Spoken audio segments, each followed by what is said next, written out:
келеді екен. Ақырын жоғалады екен. Міне, мені осылай бір аптада өзгерткен, басқаларды уа дегізіп қаратқан осы бір кереметтей әлемді сұрап отырған өнім екен. Ал онда бұл өнімдер қайсы өнім? Мен осыны өзгерткен, мына тұрған бір комплекс, бір жүріс өнім, ағза тазалау өнімдер. Ал енді бұлар мен сіздерге ең әуелі, ең бірінші осы жимуғаттағандағы мені тебіренттірген, мені өзгеше өзіне тартқан өнім. Сондықтан осыны бірінші болып сіздерге таныстырайын, жеке-жеке. Ал бұның қандай адамға ролы бар? Қалай тазалайды? Тазалайтын өнімді білесіздер, ағза тазалайды, бәлен жерге бәлен күн жатасың, бүйтесің деген әңгімені мен көп естіп жүремін. Ал ондай болса қараңыздар, әзіргі таңда майсыз жемесек, жүрегіміз қарадай өзегіміз қалып тұратын бір адамдар болды, иә, әзіргі таңда. Ал онда сіздің денеңіздегі бүткіл майларды, иә, бүткіл қаныңыздағы май болсын, әрбір мүшелердегі бауыр майласу болсын енді, барлығындағы майларыңызды сыртқа шығарып, яғни мүсір майларыңызды, шлак майларыңызды осылайша, осы фотоларды көріп жүрген болуларыңыз керек. Осы фотоларды көрген шығарсыздар, иә? Дәл осы сияқты сорпаның бетіндегі әртүрлі майлар. Сорпаның бетіндегі май таза болады ғой, бірақ мынадағы майларды көрсеңіз қорқынышты.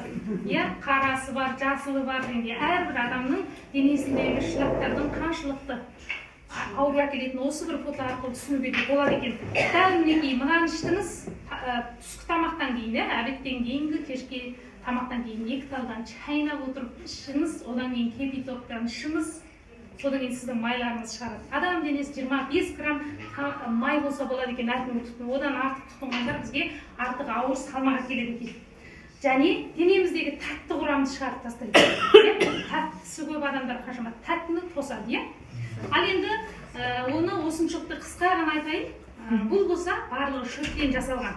Иә, шөптен жасалған. Бұл клиникаға Сая мұғалімдарымыз бар дейі. Ішкі Қытайда жаңағы 100 неше емханаға кіріп болған. Ал енді мына бір екінші өнімімізді айтайын. Денемізде суығымыз жоқ, адам жоқ болды әзір. Иә, ауыздан кірген, қолдан кіреді, табаннан келеді деген сияқты. Ал денеңіздегі суықты айдайтын. Міне, денеңіздегі суық айдалмаса, әзір азырақ суық тисе, балаларымыздың температурасы төрлеп қалады.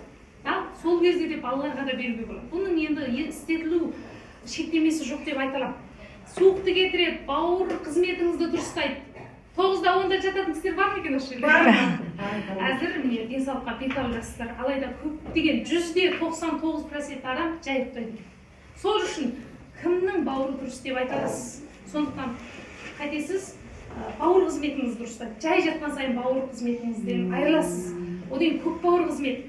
Әрбір 2-1 адамның демі сасып тұратын мәселе көресіздер. Тілі өңіріп, бағып тұратын кісілерді көресіздер. Иә, көп бауырдың әлсіздігінен қаншама аурулар туып жатыр. Көп бауырымыз мәселесін шешеді. Одан кейін іші қатып қалатын кісілер қаншама. Әзір өңіміз ашық адам бар ма? 2-1-де өңіміз тұнап тұрады. Иә, өңіміз ашылмай тұрады. Иә, жаңағы үлкен дәретіміз қатып жатады, баладан тартып.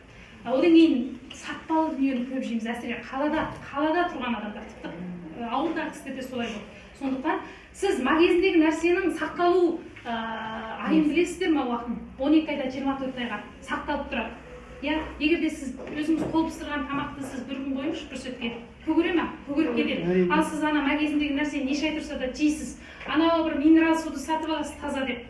Оның да мөлшерінде қатырғыш бар. Сол қатырғыш адам денесінде қан тамырларды қатайтады, булмайды, тосады. Содан миға, жүрекке қан жетіспейді.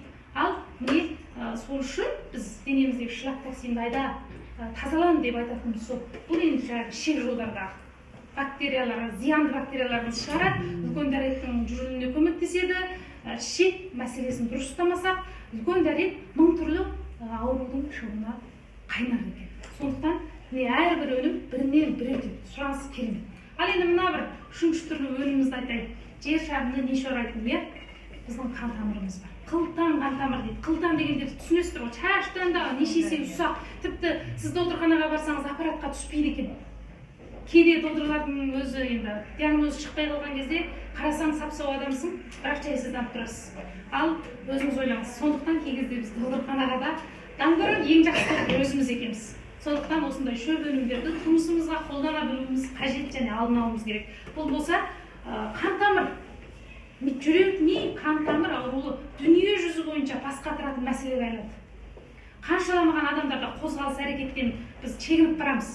Әрекетті арнайы жасайтын адам бар ма? Той машинамен отырып жұмыс істейтін заман өтіп кетті қазір. Сондықтан да бұл әрбір адамға қажет болып отыр. Сондықтан қан тамырдың ішіндегі ұйықтарды, қатқан қандарды, қою қандарды ертіп, сұйықтап қаныңызды айланысқа түсіреді. Қан айналысыңыз жақсарады. Мен өз басым әзір жақсы болып алсам да осыны ішемін. Не үшін білесіздер ма? Мен өйткені үнемі телефоннан айырыла алмаймын. Телефонмен ғана жұмыс бітіреміз ғой. Сондықтан менде қан айналысы жоқ. Сондықтан кейде менде де жаңағы жүрек, ми қан тамыры ауруларын, денемде қан тамырының қан айналысын жақсы болу үшін осыны тұтынып тұрамын. Тілімнің астына сұрап, бір тал, кейде бір екі тал дегендей. Содан жаңағы қан айналысым жақсы, түнде ұйқым да жақсы болады. Міне, сіз қан айналысыңыз жақсы болмаса, демалысыңыз дұрыс болмайды. Қалай маған түс көресіз?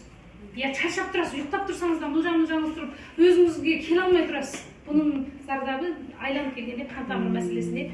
Бұл базарда сұранысы күшті, енді бәрінде солай ғой. Бұл өте қажетті өнім. Одан қан сұйылтады, қан тазалау патша сатылған. Енді сіздерге қысқаша ғана айтып жатырмын барлығын. Ары қарай айтсақ пайдасы өте көп бұның. Ал енді бұл үшеуінің басты рөлі тазалап жуып шайыпсыздар. Бені үйдің ішін, машина ішін тап-таза ұстағандай сіздің бүткіл 5-6 жағыңызды тазалап шығатын өнім. Ал енді мына бір екі порошок, яғни екі талқан өнім, қазақша талқан дейміз. Осы екі өнімнің ерекшелігі болса, бір апта ағза тазалау барысында ешқандай тамақ ішпедім мен. Ал сол барыста ешқандай құрсағым ашпады, сенесіздер ма? Бірақ бұл тамақ, сіздің бір дастархан тамағыңыздан да нағыз қуат екен. Ал мынау болса 4 сағат адамды тойдырып тұрады. Иә, тойынып тұрасыз. Керісінше сіз әркімге жеп жүрген тамақтан ертесінде сізде андай уақытында тамақ жемесеңіз дірілдеп кетесіз ғой. Алайда былай ішкен сайын сіз жанданып, көзіңіз, рухыңыз серпіліп әшейін жанданып тұрасыз. Ал бұл жаңағы қара астықтар, жаңағы бидай сияқты көптеген қара астықтар түсінесіздер ғой. Бұл зығыр дейді. Зығырдың ұрығынан алынған құрамында және де пептиді бар, коллагендары бар, мол витамин, металл, минерал екен. Сол денемізге толықтағанда адамның иммунитеті көтеріліп, және осы өнімдер қайтып отыр дейді. 300 келі елестетіңіздер, 300 килограмм шөп дәріні 1 келі қойлыққа келтіріп отыр екен. Соны қайтып төте клетканы жандандырып әрекетке келтіріп тойдырып отыр. Бұл енді өте жоғары техника және нанотехникасымен жасап отыр. Ал ондай болса, бұл және тағы да айта берсек ерекшелігі таусылмайды ғой, біреуін 1 сағат сөйлеп кететін деймін. Бұл және ми қуаттандырады. Жаңағы аяқ ауыр әйел кісілер ішсе, іштегі баланың миын жетілдіріп береді. Терімізге, қан тамырымыздың серпімділігіне, әзір морттан кетті ғой қан тамырлар. Жүрекке стенд қойып жатыр, жаңағы мына өніміміз 2-ші стенд, 3-ші стенд, 4-шісін қойдырмауға көмегін тигізеді. Қандай керемет. Сіздер бар ғой, қуана-қуана жеткізетін өнім бұл. Қуана-қуана. Ал енді сол морттанудың себебі не? Тағдайдан келгенде қан тамырдың өзі серпімділігі дұрыс болу керек. Ішін тазалайтын болсақ, енді сырты да қоректікпен толы болу керек. Соны қайтеді, былай серпімділігін жақсартады, қоректік береді. Және шашыңызға пайдалы, енді айтсақ өте көп. Ал енді мынау болса, бұл өнімнің өзі осыны тақырлап шығарған ғалымға осы теңге бойынша 400 миллион теңгелік сыйлық беріп отыр. Сіздер подарка дейсіздер ғой, соны беріп отыр. Бұл жаңағы сиырдың жамбас сүйегінен алынып, адамға ең жақын болған, тез сіңімді болған, басқа продукция, басқа базарда шығып жатқан өнімдер болса, негізі өсімдіктен болады екен. Сондықтан бұл өте керемет болып жатыр. Бұны ішкен адамның бас иммунитетін арттырады. Осап салпиып кеткен терлеріміз, мейлі сіздің білегіңіз болсын, жамбасыңыз болсын, мейлі ішіңіз болсын, әрбір мүшеңіздегі бұлшықеттер босап, беттеріңіз, тіпті біз қыз ханымдарға тіпті де қажет өнім. Әжімді тіпті де шіркін-ай өзін шымырландырсам десеңіз, онда мынаны үзбей ішіп беріңіз. Тазаланыңыз, бірақ та тазаланып болған ішіңіз керемет, ол иммунитетіңізді арттырады. Балаларға беріңіз, өсіп жетіліп келе жатқан. Сүйектің тығыздығын артып бұлшық етін нығыздайды. Иммунитетін көтереді, тұмау тимейді, әзір тақымалы тұмау қаншама көп. Сондықтан балаларыңызға үзбей беріңіз. Мен 2 балам осыны үзбей бере жатырмын 9 айдан бастап. Кейде шынымен де зат жетіспей қалады.